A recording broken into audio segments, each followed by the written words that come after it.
Hello and welcome back to Worthy to Receive. Today we are talking about the power of worthiness and reclaiming your right to fulfillment. So let's dive in.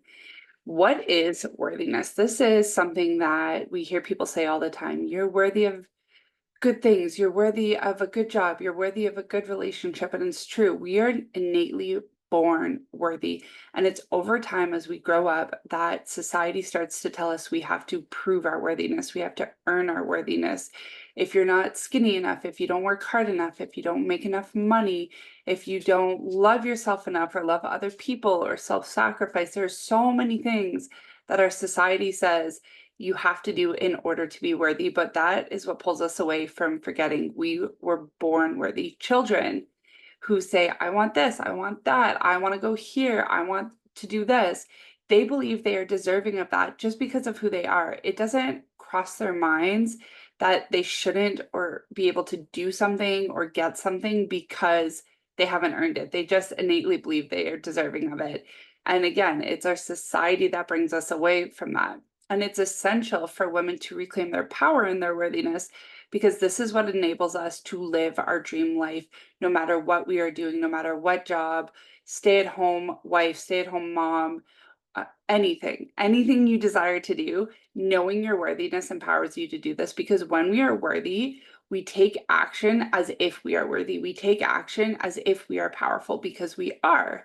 So when you go into conversations thinking that you are worthy, you step in boldly, you ask the questions, you talk about the things, you ask for what you want, you do what you need to do when it's networking, when it's completing tasks on for your job, when it's talking to your boss, when it's talking to your partner, when it's talking to your kids. If you are coming from a place of worthiness, you are coming from a place of power, you are coming from a place of confidence and knowledge and trust. And exploring when we feel unworthy and how it impacts our relationship and life satisfaction is something I want to dive into. When we feel unworthy, we don't feel good enough. We don't feel powerful enough. We don't feel deserving. And this allows us to get into that proving energy or that insecurity or that doubtness that comes with feeling like we're not good enough. So in a relationship, if we're feeling unworthy, we may feel insecure in our partner. We may show up in a way that doesn't feel good for us or our partner. We may be untrusting. We may be resentful because we're not asking for what we need. We may be bitter because our partner is not showing up in a way that we wish that they would, even though we're not communicating to them that this is something that we want them to do. And so when we don't show up in our worthiness, we are doing a disservice to every aspect of our life. When it comes to kids, if you're showing up in doubt and lack of confidence, you're not showing up as the parent you want to be. You may be showing up in frustration because you're not putting the boundaries that need to be put in. You may be showing up in sadness because you're not getting the joy from the interactions that you're hoping to have as a parent. For work, if you're showing up with lack of confidence, insecurity, you may not be doing the job you want to be doing. You may not be asking the questions you want to be asking to do your job better, to get that recognition, to get that promotion, to get that salary increase. When we don't feel worthy, it affects every aspect of our life. So our number one goal on this podcast in the work that I do is to tap into that worthiness of being a woman, of being present, of being a parent, of being a wife, of being a partner. So how can we step into this worthiness? What is actual steps for cultivating this mindset of worthiness?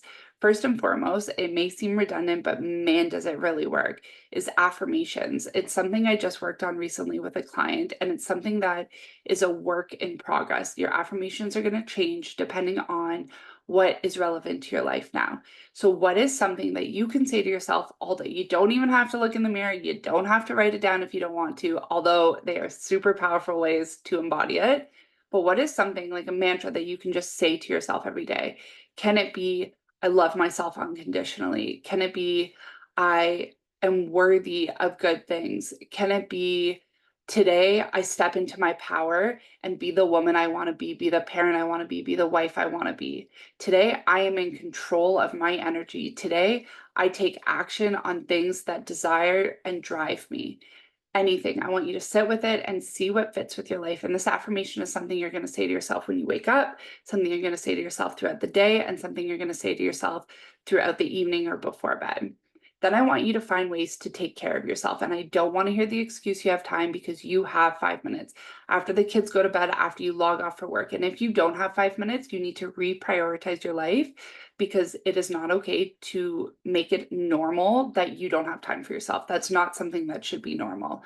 So 5 minutes before bed, 5 minutes in the shower, 5 minutes driving your car, whatever you need to do. I want you to take some deep breaths. I want you to ground yourself. I want you to feel one with the earth, one with yourself. I want you to check in with your body. Where is there tension? Where are you holding your breath? I want you to be aware of how you are feeling. That is like a huge step in this. And then I want you to dissect. So if you're feeling tense, why? If you're feeling angry, why? If you're feeling resentful, why? If you're feeling sad, why? And really dig into this. I highly recommend journaling it out so it's not just all in your head.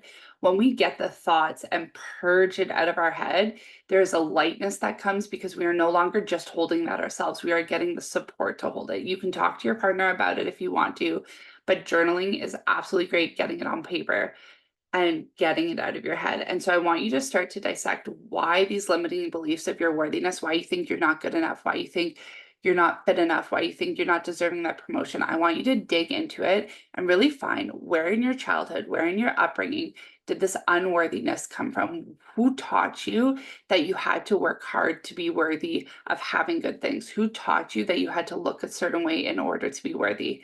And I want you to really sit with that and take care of yourself. Brew a cup of tea, a cup of coffee, a glass of water, a glass of wine, like whatever is going to help you be present in that moment. And then I also want you to forgive this person, forgive this group of society, forgive school. And this is so difficult sometimes. And it's something that's going to take practice. You're not going to do this all in one night. This is a lifelong journey. And the more you practice it, the easier it becomes. And you can come back to it and you can breathe through it. But this is why you're going to have your affirmation, because when you're working through this, it can feel really heavy. But what I want you to do is remember you are worthy to do this work, and this work is important. So once we start to dissect it, once we start to challenge it, once we start to remind ourselves with our affirmations, you're going to start to see a difference in the worthiness that you are feeling, in the way that you are showing up, in your confidence. And it is something that is life changing. This is how we start to reclaim our right to fulfillment, our right to receive, our right for a good life, for a good relationship, for good love. Okay? I cannot wait to check in with you next time. Thank you so much for listening, and we will chat soon. Sending you so, so much love until then. Bye.